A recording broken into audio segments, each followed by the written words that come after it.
বিশ্ব ইজতেমা কি সমঝোতা হলো দুপক্ষের মধ্যে।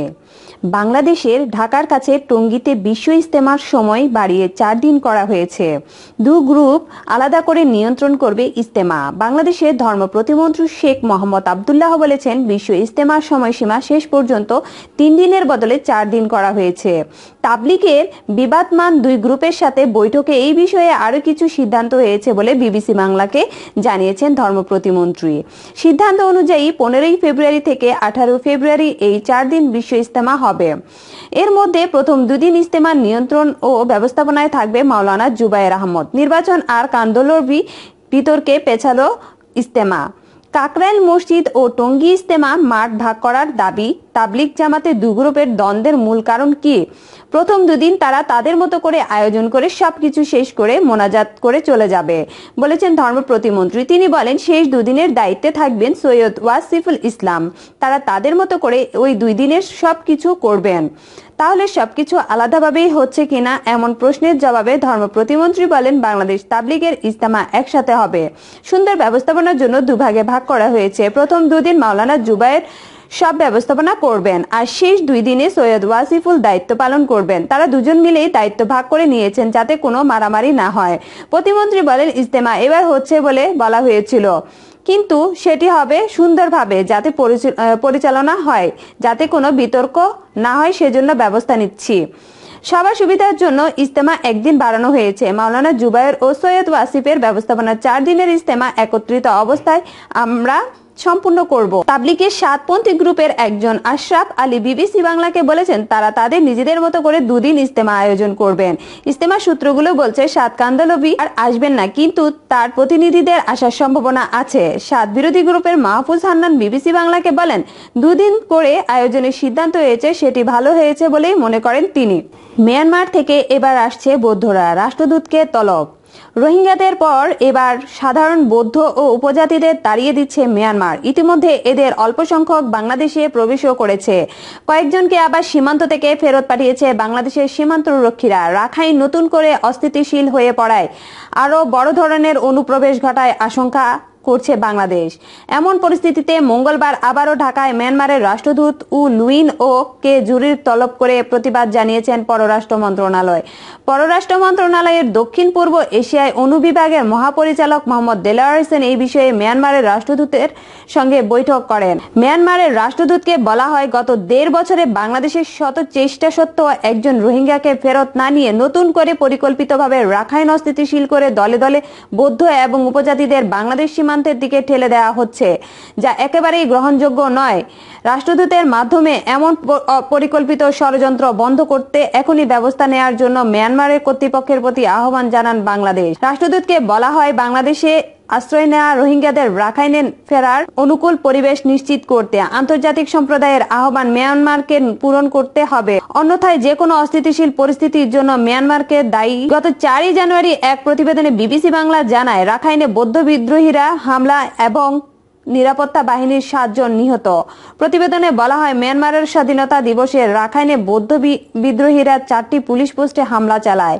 এই হামলায় দেশটির নিরাপত্তা বাহিনীর 7 সদস্য নিহত। এর আগে 2017 সালে এই রাখাইন ভয়াবহ সেনা অভিযানের মুখে লাখ লাখ রোহিঙ্গা মুসলিম দেশ ছেড়ে বাংলাদেশে এসে আশ্রয় নেয়। মিয়ানমার থেকে সেনাবাহিনী, উগ্রপন্থী রাখাইন ও বিজিবির নির্যাতনের শিকার হয়ে বাংলাদেশে পালিয়ে আসা রোহিঙ্গাদের মিয়ানমারের নাগরিক হিসেবে বেঁচে থাকার অধিকার আছে উল্লেখ করে জাতিসংঘ শরণার্থী বিষয়ক কমিশনের UNHCR বিশেষ দূত হলিউড অভিনেত্রী অ্যাঞ্জেলিনা জলি বলেছেন, রোহিঙ্গাদের নাগরিকত্ব ও অধিকার দিয়ে মিয়ানমারে ফিরিয়ে নিতে হবে। এ সময় বাংলাদেশের প্রশংসা করে তিনি বলেন, এতগুলো মানুষকে আশ্রয় দিয়ে প্রধানমন্ত্রী শেখ হাসিনা সহমর্মিতার পরিচয় দিয়েছেন।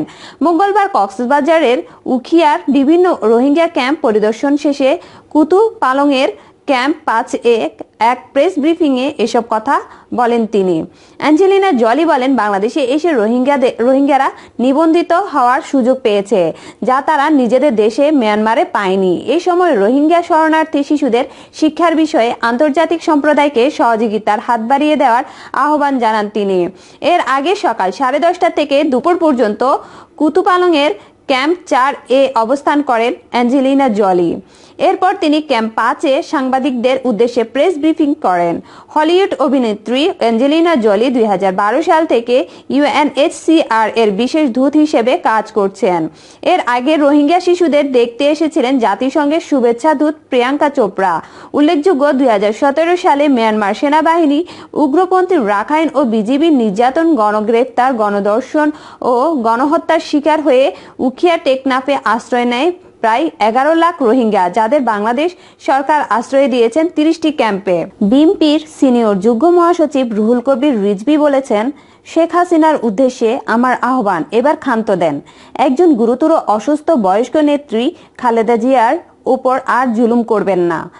একটি বছর কারারুদ্ধ করে রেখে অত্যাচার করছেন, এবার মুক্তি দিন। ইতিহাস পড়ুন, ইতিহাস বড় নির্মম, ইতিহাস কাউকে ক্ষমা করে না। সম্মানিত একজন নেত্রীকে শুধু রাজনৈতিক প্রতিহিংসায় এমন মিথ্যা মামলায় সাজা দেওয়ার দৃষ্টান্ত পৃথিবীতে নেই। বুধবার রাজধানীর নয়াপল্টনে বিএনপির কেন্দ্রীয় কার্যালয়ে এক সংবাদ সম্মেলনে তিনি এইসব কথা বলেন। রিজভীর অভিযোগ, খালেদা জিয়ার জামিন নিয়ে যেন লুকোচুরি খেলা হচ্ছে। এক মামলায় জামিন নিলে অন্য মামলায় বাতিল করা হচ্ছে। হাইকোর্ট জামিন দিলে আপিল বিভাগ আবার স্থগিত করছে।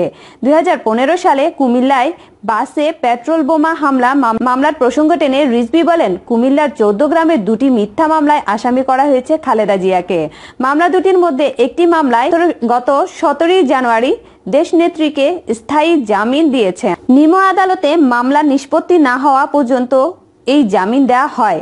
মঞ্জুর বা নামঞ্জুর বিষয়টিকে ঝুলিয়ে রেখে বিলম্বিত করা হয়েছে, তিনি বলেছেন। অথচ সেই একই ঘটনার ওপর মিথ্যা মামলার সোমবার খালেদা জিয়ার জামিন আবেদন নামঞ্জুর করেছেন কুমিল্লার আদালত। সেই সঙ্গে মামলাটির অভিযোগপত্র গঠনের জন্য আগামী 25 ফেব্রুয়ারি দিন ধার্য করেছেন আদালত।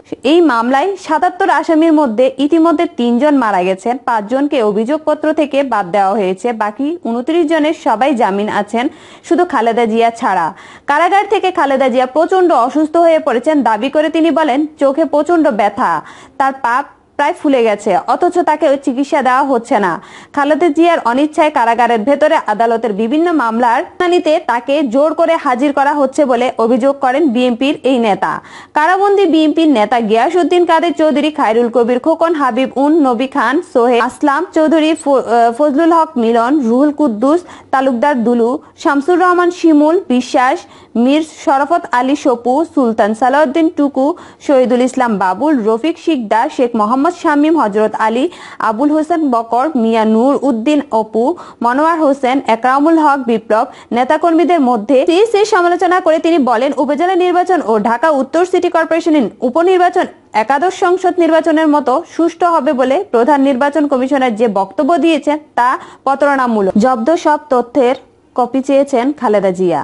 সার্টিফাইড কপি চেয়ে আবেদন করছেন বিএনপি চেয়ারপারসন খালেদা জিয়া। সোমবার পুরনো কেন্দ্রীয় কারাগারের স্থাপিত ঢাকা 9 নম্বর বিশেষ জজ আদালতের বিচারক শেখ হাফিজুর রহমানের কোর্টে আবেদন করেন আইনজীবী আব্দুর রেজ্জাক খান। শুনানি শেষে পরবর্তী আদেশের দিন ধার্য করার কথা জানান আদালত। আসামি ব্যারিস্টার মওদুদ আহমেদের পক্ষে আংশিক শুনানি হয়।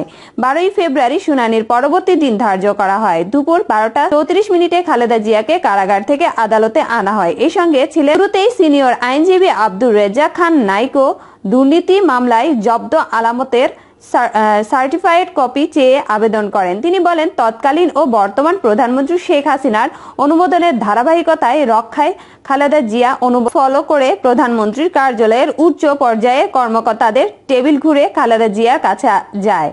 সুপ্রিম কোর্টের নির্দেশনার কথা উল্লেখ করে তিনি বলেন, বিচার শুরুর আগেই জব্দকৃত আলামত আসামিপক্ষ আইনগতভাবে পাওয়ার হকদার। এর আগে খালেদা জিয়ার আবেদনের পরিপ্রেক্ষিতে আমরা সেগুলো প্রস্তুত করেছিলাম, তবে আপনারা নেননি। পরে খালেদা জিয়ার উপর আইনজীবী এজে মোহাম্মদ আলী ডকুমেন্ট পড়ার পক্ষে ব্যাখ্যা দেন। এই সময় দুর্নীতি দমন কমিশনের দুদক আইনজীবী মোশাররফ হোসেন কাজল বিরোধিতা করে বলেন, শুনানির এক পর্যায়ে আমরা ডকুমেন্টগুলো সার্টিফাইড কপি চাচ্ছি। গত 12 বছরেও তারা কোনো দরখাস্ত করেননি, শুধু মামলাটি ভিন্ন খাতে প্রবাহিত করতে এসব করা হয়েছে। জবাবে খালেদা জিয়ার অপর আইনজীবী সৈয়দ জয়নুল আবেদিন মেজবা বলেন, জব্দ আলামত চেয়ে আমি দরখাস্ত করেছিলাম কিন্তু পাইনি, তাই ফের দরখাস্ত চেয়েছি। ওই সময় অভিযোগপত্রের কোনো তথ্য আদালতে ছিল না। দুপুর 1:15 দিকে অপর আসামিদের চার্জ শুনানি শুরু করতে বলেন। দুপুর 1:16 আসামি মওদুদ আহমেদ নিজের পক্ষে চার্জ শুনানি শুরু করেন।